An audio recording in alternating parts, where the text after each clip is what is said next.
নিলয় বসা থেকে উঠে দাঁড়ালো। দাঁড়িয়ে সে খানিকটা চুপ হয়ে থাকে। আশেপাশে তাকিয়ে নিল। সবার মাঝে নীরবতা ভর করেছে, কিন্তু নেহা নিলয়ের দিকে অপলকভাবেই তাকিয়ে আছে। নিলয় বলল,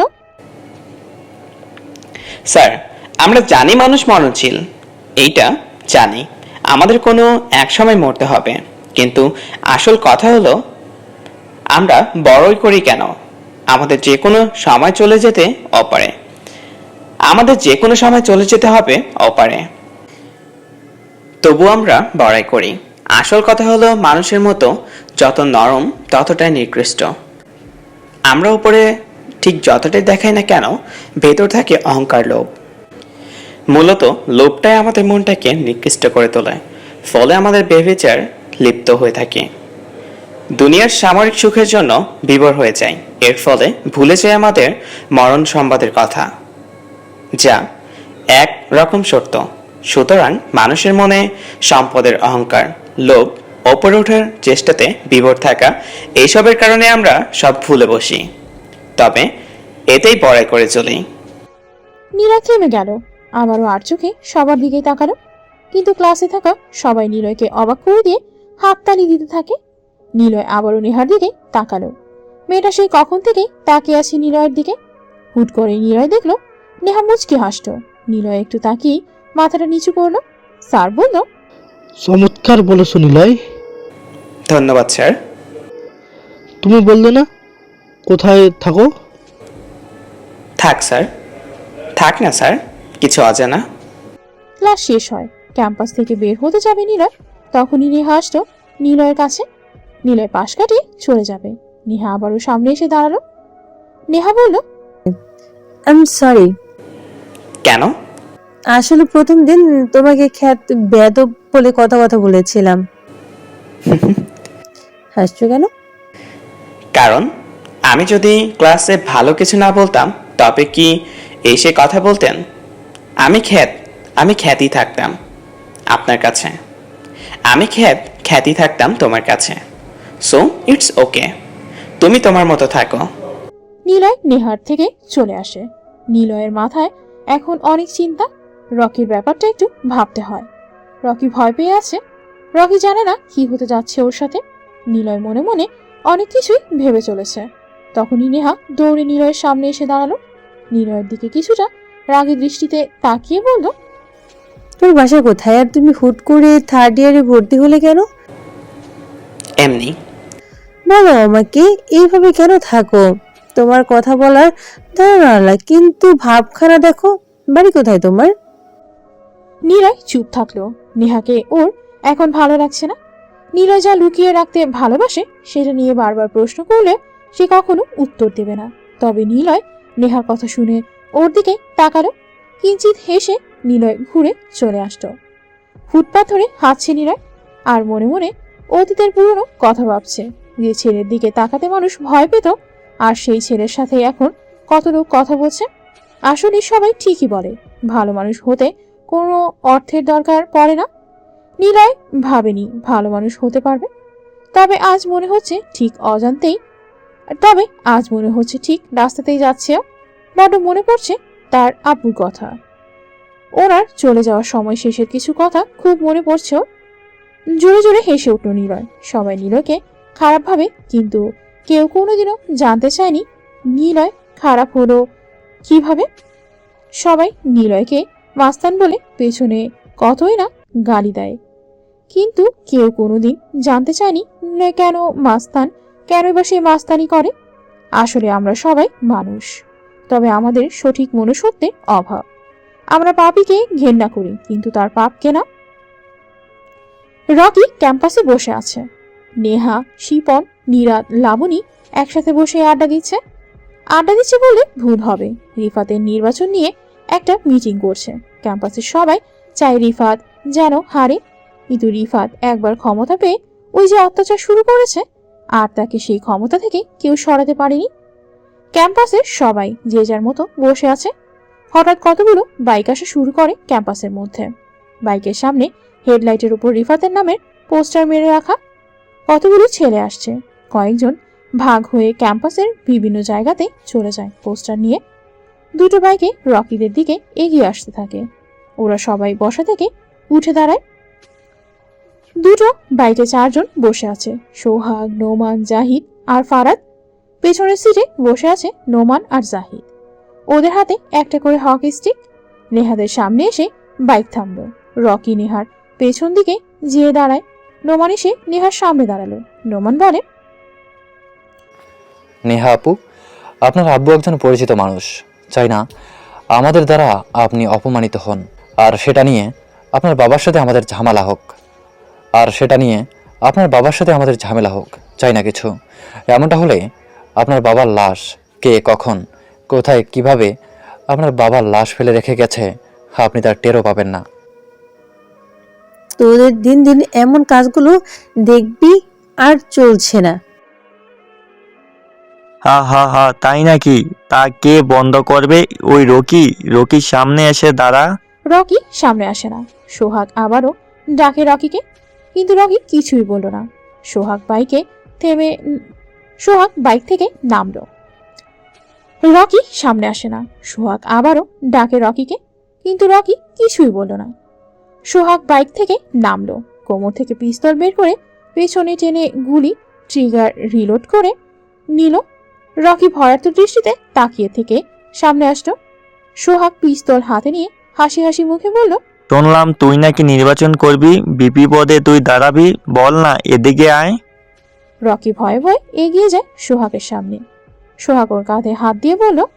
জাহিদ এসে পাশে দাঁড়িয়ে বলতে থাকলো, ভাই অর্ডার দেন, হালারপুরকে এখানে মেরে রেখে দিই, দেখি ওর কোন জনগণ ওকে নিতে আসে। Have a relax bro. Rocky, খবর পেয়েছি তুই নাকি দাঁড়াতে চাচ্ছিস আমাদের বিপক্ষে, বল। সোহাগ কথাটা বলে রকির গালে পিস্তল দিয়ে একটা ঘুষি দেয়। আশেপাশে সব স্টুডেন্ট এক জায়গায় হতে শুরু করে। রকি মাটিতে পড়ার আগেই নোমান এসে ধরল। সোহাগের সামনে এনে দাঁড় করায় ওকে। রকি বলে, ভাই, আমি কিছুই করিনি, আমি ইলেকশনে দাঁড়াতে চাইনি। মজা করে এমনটা বলেছেন। আপনাদের নেতা রিফাত ভাইকে নিয়ে আমি কিছুই বলিনি। ভাই, আমাকে মাফ করে দেন। শালাকে পিটা, নিলয়কে পরে দেখছি। সোহাগের অর্ডার মতো ওরা 3 জন এসে রকিকে পেটাতে থাকে। রকি চিৎকার শুরু করে। কয়েক মিনিট এভাবে পেটানোর পর রকি যেন আধমরা হয়ে যায়। এমন সময় ওরা সবাই শুনতে পেল, আমার রিফাতকে অপছন্দ, তাই ওর বিরুদ্ধে। আমি রকিকে ভিপি পদে দাঁড়াতে বলেছি। একজন ছাত্র হিসেবে ছাত্র নির্বাচনে সবার নিজস্ব স্বাধীনতা আছে। আমরা সবাই ঠিক করব আমরা কাকে ভিপি পদ দেব। এখানে জোর করে ক্ষমতা কেড়ে নেওয়ার কারো ইচ্ছে নয়। সবাই পিছনে ঘুরে তাকায়। নিলয় দাঁড়িয়ে আছে। নিলয়কে দেখে সবাই অবাক হলো। নিলয় এভাবে সরাসরি রিফাতের লোকদের সামনে এসে বিপক্ষে কথা বলবে তা কেউ কোনোদিনও আশা করেনি। নিলয় এগিয়ে আসে। নোমান এসে নিলয়ের সামনে দাঁড়ায়। নিলয় নোমায়নের কাঁধে হাত দিয়ে তাকে সরিয়ে দিল সামনে থেকে। রকির কাছে এসে দাঁড়ানো নিলয় রকির হাত ধরে টেনে তুলল। রকিকে একটি বসার জায়গাতে যে বসালো নিলয়। তারপর ওদের কাছে এসে বলল, আমি বলেছি ওকে ভিপি পদে ইলেকশন করতে, আর ও এটাই করবে। ও তাহলে তুই ওই ছেলেই? আমার লোকেরা তোকে হাবাগোবা পাবার পরও ঠিকই তোর সাথে ঝামেলা করেছিল। আমি হয়তো ভেবেছিলাম তুই নাদান একটা ছেলে, কিন্তু না, তুই বেশ কথা জানিস। ভাই, শালাকে এখানে মেরে ফেলি। একটা কাকুক দিয়েও ওকে দেখতে আসবে না, কারো সাহস নেই। আর তুই রিফাত ভাইয়ের উপর কথা বলিস? শালা তোর সাহস দেখে অবাক হচ্ছে। ভাই, একে মেরে ফেলুন এখানে, সবাই দেখুক আমাদের উপরে কথা বললে কি হয়। সবাই ভয় পাক। শালাকে পিস পিস করে কেটে ভার্সিটির সামনে যে কুকুরগুলো বেড়ায় তাদেরকে খাবার হিসেবে দিয়ে দেব। চুপ কর, বাসরিতে এমনিতেই রকি নিয়ে ঝামেলা হয়েছে। বেটাকে তোলে নিয়ে আয়, অন্ধকার ঘরে সারাদিন আটকে থাকবে, তারপর ওকে রিফাত ভাই বোঝাবে কি কি হয়। তার বিরুদ্ধে কেউ কথা বললে। নিলয়ের কাছে ফারাদ আসলো। পায়ে সজোরে একটি বাড়ি দিল নিলয়। নিলয় পড়ার আগে নোমান এসে মাথায় বাড়ি দিল। এরপর রকি আর নিলয়ে তুলে নিয়ে যায় ভার্সিটি থেকে। ভার্সিটির সবাই নীরব হয়ে দেখতে থাকে। কি করবে ওরা বুঝতেও পারছে না। রিফাতের লোকদের সামনে এসে কেউ সাহস করা কথা বলতে পারবে না। নিলয় যতটুকু বলেছে এতেই নিলয়কে তুলে নিয়ে গেছে ওরা। সবাই কালকের সকালে ওদের দুজনের লাশ দেখার জন্য প্রস্তুত হতে থাকে। নেহা ওর বাবাকে ফোন দেয়। নেহার বাবা আজাদ সাহেব মেয়ের ফোন পেয়ে চটজলদি রিসিভ করে। নেহা তাকে জানায়, বাবা, আমার 2 বন্ধুকে রিফাতের লোকেরা তুলে নিয়ে গেছে। কি করব মামুনি বল, ওদের সাথে পেরে ওঠার ক্ষমতা আমার নেই। কিন্তু তুমি তো ওদের থেকেও বড় ক্ষমতাবান। প্রাণের মায়া কার না আছে?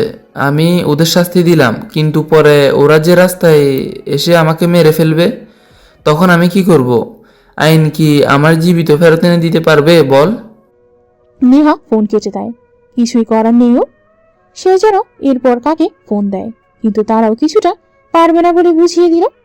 নেহা এখন কিছুই বুঝতে পারবে না নিলয় আর রকিকে বাঁচানোর জন্য।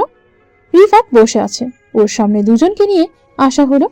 দুজনের মাথা সহ মুখ কালো কাপড়ে ঢাকা, যেমনটা ফাঁসির আসামিকে পরানো হয়। রিফাত বলল, কাদেরকে তুলে এনেছিস? ভাই, এরা তারা যারা আপনার বিপক্ষে দাঁড়াতে চেয়েছে, আপনাকে অপমান করেছে, আপনাকে চেনে না এরা, তাই মেরে তোলে এনেছি। আপনি নিজেই ওদেরকে বোঝাবেন আপনার বিপক্ষে গেলে কি কি হতে পারে। ওদেরকে গোডাউনে অন্ধকারে ঘরে আটকে রাখ, রাতে দেখা হবে। রিফাত কথাগুলো বলে সেখান থেকে লোকজন নিয়ে চলে যায়। সোহাগ আর নোমান এসে ওদের দুজন মানে নিলয় ও রকিকে অন্ধকার করে নিয়ে এসে আটকে রাখে। রকির অবস্থা অনেকটাই শোচনীয়, যেন সে জ্ঞান হারাবে। একটি লোহার চেহারে দুজনের 2 দিকে ফিরিয়ে একসাথে হাত বেঁধে দেয়। তারপর বুকের সাথে দড়ি দিয়ে বেঁধে ওরা দুজন চলে যায়। যাওয়ার আগে নিলয়কে গালে একটা চর বসিয়ে সোহাগ বলে, শালা অনেক কথা শিখেছো তাই না? অপেক্ষা কর, তোর লাশ কেউ খাবে না, এমন ভাবে কাটবো। রেডি থাক, আমরা আসছি। ওরা দুজন চলে গেল। রকি জোরে জোরে কাঁদতে থাকে। রকি একা একা বলতে থাকে, সব তোর জন্য এমন হয়েছে। কেন তুই ক্লাসে আমার নামে জয়গান স্লোগান দিয়েছিলি? মা বাবা পাঠিয়েছিল পড়াতে, আর আমি আজ এখানে মরতে বসেছি। কে বাঁচাবে আমাদের? কি হবে এখন আমার? আমি মরতে চাই না এইভাবে, কারো হাতে খুন হতে চায় না। রকির কথা শুনে নিলয় কিছুই বলল না, কিন্তু রকি কাঁদতেই থাকে। নিজেকে বাঁচানোর জন্য চিৎকার শুরু করে দিয়েছে, হাত ছাড়ানোর জন্য কতবার টানাটানি করেছে, অথচ নিলয় সেই যে এসে বসেছে, মুখ দিয়ে একটা কথাও বের করেনি, আর না ঝাপাঝাপি করেছে। চুপচাপ বসে আছে ও। নিলয়কে এমন চুপচাপ থাকা দেখে রকি বলল, তোর সমস্যা কি? তোর কারণেই আমি আজ মরতে চলেছে, আর তুই চুপচাপ হয়ে আছিস। আমাদেরকে কে বাঁচাবে? শোন নিলয়, আমি যা যা বলছি তাই কর। রিফাত ভাই আসবে, আমার বাঁধন যখনই খুলে দিবে তখনই দৌড়ে ওর পা ধরবে, পা ধরে কান্নাকাটি শুরু করে দিবি। কাঁদতে কাঁদতে বলবে, আমাদেরকে ছেড়ে দাও, আমরা আর কখনো এরকম ভুল করব না, সবসময় আপনার দলেই থাকবো। দেখবি উনি ছেড়ে দিবে। আমার কথা না শুনলে তোকে যে কি করব। প্লিজ ভাই, তুই কথা শুনিস, রিফাত ভাইয়ের পা ধরে মাফ চেয়ে নিস। আবার নিলয় কথা বলে না, সে চুপচাপ হয়ে বসে আছে। রকি বিরক্ত হয়ে আরো কিছু বলার চেষ্টা করে। নিলয় রকিকে অবাক করে দিয়ে গান গাইতে শুরু করে। বসন্ত বাতাসের সৈন্য গানটি গাইতে থাকে নিলয়। রকি নিলয়ের মুখ থেকে এই অবস্থায় গান শুনে বিরক্ত হয়ে যায়। রাগে দুঃখে সে অস্থির হয়ে পড়ে। রকি প্রশ্ন করল, তোর কি একটু ভয় হচ্ছে না? কিসের ভয়? রিফাত এসে আমাদের মারবে, মেরেই ফেলবে, তবুও ভয় করছে না তোর? মরবে? মরেনি তো, এত চিন্তা কিসের? আমি বুঝলাম না, তোর এরকম অবস্থাতেও কোনো চিন্তা কেন হচ্ছে না? কেন এত চুপচাপ শান্ত বা রিল্যাক্স মোডে আছিস? সময় হলে টের পাবি কি হবে বা কি হবে না। তুই চিৎকার কর বাঁচার জন্য, চিৎকার শুনতে আমার খুব ভালো লাগে। সেটা আমার কাছে একটি নেশার মতো, যেটা কেউ বাঁচার জন্য চিৎকার করছে। আহ, শুনতে কি যে ভালো লাগে। কি হলো তোর? আমি না তোর এই রহস্যময় কথা আর কিছু বুঝতে পারছি না। এসব বাদ দে, রিফাতের পা ধরে মাফ চাইবি, কান্না করে বলবি ছেড়ে দিতে। আমি কেবল সৃষ্টিকর্তার কাছেই কান্নাকাটি করে তার চরণে পড়ে এভাবে মাপ চাই। সৃষ্টিকর্তার তৈরি কোনো মানুষের কাছে মাথা নিচু করে মাপ চাওয়ার মতো কাজ করি না। আমি নিলয় দ্য কিং অফ আমি নিলয় দ্য কিং অফ থাক কিছু না, আমি আল্লাহকে ছাড়া কাউকে ভয় পাই না। তোর মতো আমাকে আমার মতো থাকতে দে। রকি আর কোনো কথা বলল না। সে নিলয়ের এমন কথাগুলো আগামাথা কিছু না বুঝলেও এটা ঠিকই বুঝেছে। সৃষ্টিকর্তা ছাড়া কারো কাছে জীবন ভিক্ষা চাইতে নেই, কারো কাছে মাথা নত করতে নেই। একমাত্র সৃষ্টিকর্তার জন্যই এটা করতে হবে। দুপুর গড়িয়ে বিকেল হয়, তারপর রাত আসে। দরজায় ঠক ঠক শব্দ শোনা গেল। রকি বুঝতে পেরেছে রিফাতের লোকেরা এসেছে। রকি নিলয়কে আসতে গলায় ডাকতে থাকে। নিলয় এদিকে হেলান দিয়ে বেশ আরামসে একটা ঘুম দিচ্ছে। রকি বুঝতে পেরে নিলয়ের উপর আরো রেগে যায়। কারো মুখ থেকে তখনও কাপড় সরানো হয়নি। 10 জন লোক রুমের মধ্যে আসতো। সবাই চারপাশে দাঁড়িয়ে আছে। সবার সামনে রিফাত এসে চেয়ারে বসলো। রিফাত বলল, কি ব্যাপার, ওদের মুখ থেকে এখনো কাপড় সরাসনি? একটু দেখতাম মুখটা। তা কে কি করেছিল বল। ভাই এই যে স্মার্ট শরীর মানে দেখতে ছেলেটা হলো নিলয়, পাশেরটা হলো রকি। নিলয় রকিকে ফুসলিয়ে বলেছিল তোমার বিরুদ্ধে ভিপি পদে দাঁড়াতে। ভিপি পদে দাঁড়াতে, আর রকিও সেটার উপর নেচেছিল। তাই দুইজনকে তুলে নিয়ে এসেছি। ডাকসু নির্বাচনে এবার কোনো প্রতিপক্ষ নেই আপনার।